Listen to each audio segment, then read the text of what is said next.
To invest in young people through increased opportunities for upskilling and reskilling, as well as increased finance. To educate through the mainstreaming of education in public schools about the climate crisis. To empower the meaningful participation of the most vulnerable communities in the meaningful climate negotiations as well policies. And lastly, to protect the climate justice advocates working on the ground.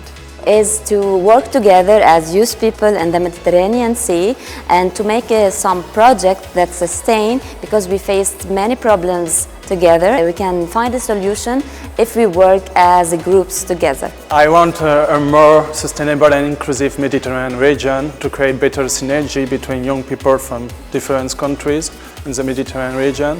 So for that, I think we need more social media things to create more adhesion and more impact for young people around the Mediterranean Sea.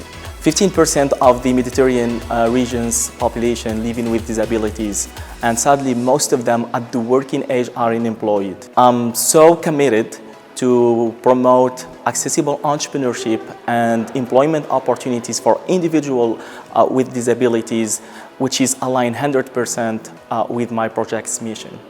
To incorporate sustainable building materials in building our cities to have happier and more healthy, sustainable cities. I think the main thing to call for action, this is the three main points. First point, to participate more in youth around Euro-Mediterranean, and the second thing is already related to the first one. This is already how to implement the recommendation from youth.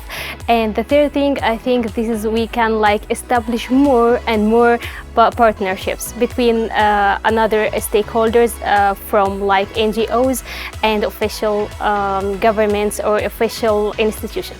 The three priorities of the UfM Youth Agenda are environment and climate change, education and employment, and social inclusion and participation. These priorities are both in line with the thematic clusters of the third edition of the Mediterranean Youth Academy held in Barcelona, as well as with the priorities identified in the UfM Youth Strategy 2030.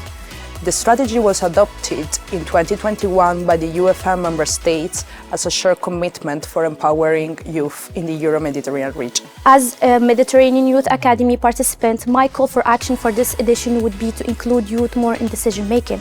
I would love for you to be more included when decisions are made in their countries, in home countries, in every part of the Mediterranean region, on a special focus for women because they are less represented in this category. So I would like for all the countries that are present today and from the outcomes from our participation to be focusing more on including youth in decision-making processes. My call for action for the youth from the Mediterranean is to always stay united because we are more interconnected than we think we are. My call for action is to always be active citizens, to always try to contribute, to always try to speak up, because we are the present, and by working together and by facing the common challenges, we can contribute to the creation or to the promotion and to a better, more inclusive, more peaceful and more environmentally aware world and region. My call for action is, let's build a framework that unites all these countries of the Mediterranean under a region, a business region, just like we have the MENA or the EU, that takes into consideration all the differences in the culture so that the youth can move freely across, especially young entrepreneurs who want to discover other markets in the Mediterranean, starting with the visa process. My call for action is let's rally the Mediterranean youth to have a more sustainable and inclusive energy transition. So as a first step for sustainability, we need to educate, train, skill and empower youth in the region. Secondly, to have a more inclusive and equitable future, we need to empower young women, not only to survive in the sector, but to thrive in the energy transition as a whole.